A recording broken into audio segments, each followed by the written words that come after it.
इन 2008 banks collapsed, लाखों लोगों ने अपनी जॉब खो दी. The world witnessed worst financial crisis in the history, and the global economy comes to a standstill. Today in this video मैं आपको बताऊंगा simplest way में how this crisis was unfolded. तो दोस्तों चलते हैं वापस 2000 में. सन 2000 में यूएस में हाउसिंग बबल था because of the low interest rate and the availability of easy credit. तो बैंक्स को लगा कि और पैसा कमाया जा सकता है और बैंक्स ने जो लोन है वो और सस्ते रेट्स पे देना शुरू कर दिया और वहाँ पे एक हाउसिंग बबल स्टार्ट हो गया जो कि रियलिस्टिक नहीं था. पॉइंट नंबर 2, सब प्राइम लेंडिंग. बैंक्स नॉर्मली जिन लोगों का, जैसे अब इंडिया में सिबिल स्कोर है, तो जिन लोगों का क्रेडिट अच्छा नहीं था, जिन लोगों का प्रोफाइल अच्छा नहीं था, बैंक्स ने क्या किया, इन लोगों को भी लोन देना शुरू कर दिया. तो इससे क्या हुआ कि नॉर्मली बैंक जिनको लोन नहीं देता था वो लोगों ने भी लोन लिया और हाउसिंग के सेक्टर्स में जो पैसा इन्वेस्ट कर दिया. द थर्ड इज़, अब जो भी बैंक्स ने लोन दिया था, बैंक्स ने इन लोन्स को अपनी बुक्स में जो है वो रजिस्टर नहीं किया.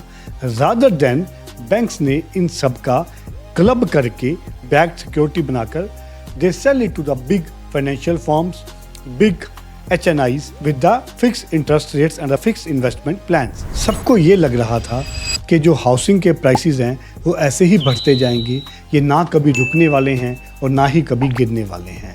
तो banks thought a person did not pay back the EMI, did not pay back the interest or loan, then they will sell the property at a higher price and they will pay back to the investors. But दोस्तों ऐसा नहीं हुआ. धीरे धीरे जो borrowers हैं उन्होंने अपना जो इंटरेस्ट है वो डिफ़ॉल्ट होना शुरू कर दिया. 2006 तक आते आते हाउसेस के प्राइसेस इतने ज़्यादा बढ़ चुके थे कि उनको जिन लोगों ने लोन लेके घर लिया था वो अफोर्ड करना बंद कर दिया. वैसे भी जिन लोगों का क्रेडिट स्कोर बहुत कम था उन लोगों को लोन दिए गए थे, तो लोगों ने अपनी किस्तें भरनी बंद कर दी. मींस बैंक को अपना पैसा वापस मिलना बंद हो गया. अब इस श्रृंखला में जैसे जैसे और लोग जुड़ते गए, then the bank started foreclosing on homes. Means banks ने अपने हाउसेस को जो है उनका पोजेशन लेना शुरू कर दिया, बिकॉज जो मॉर्टगेज वाली प्रॉपर्टी होती है उसका बैंक पोजेशन ले सकती हैं. तो एट द एंड बैंक के पास इतनी ज़्यादा इन्वेंट्री हो गई कि बैंक्स को अपने हाउसेस को सेल करना पड़ा and suddenly the prices fall down and immediately जिन लोगों ने मॉर्टगेज बैक्ड सिक्योरिटीज़ परचेज की थी उनको भी समझ आया कि these securities are worthless, because इनके बैक में, इनकी सपोर्ट में जो हाउसेज हैं उनका उतनी वैल्यू ही नहीं है. With this all the bubble burst. After this housing bubble burst, it led to the banking crisis of 2007 and 2008. तो दोस्तों हुआ क्या, बैंक्स को अपने लोन मिलने बंद हो गए और अब बैंक्स के पास खुद के लिए पैसा ही नहीं बचा कि वो अपने लॉसेस को जो हैं वो रिकवर कर पाएँ, बिकॉज वो अपना जितना पैसा था वो सारा ही लोन्स में दे चुके थे. सबसे पहला बैंक इस हिस्ट्री में जो फेल होने वाला बना वो बना बियर स्टार्न. तो इसने अपनी बैंकरप्सी को घोषित कर दिया. यूएस गवर्नमेंट ने इंटरवीन किया कि बहुत पैनिक ना क्रिएट हो जाए and JP Morgan step in and इसको बचा लिया गया.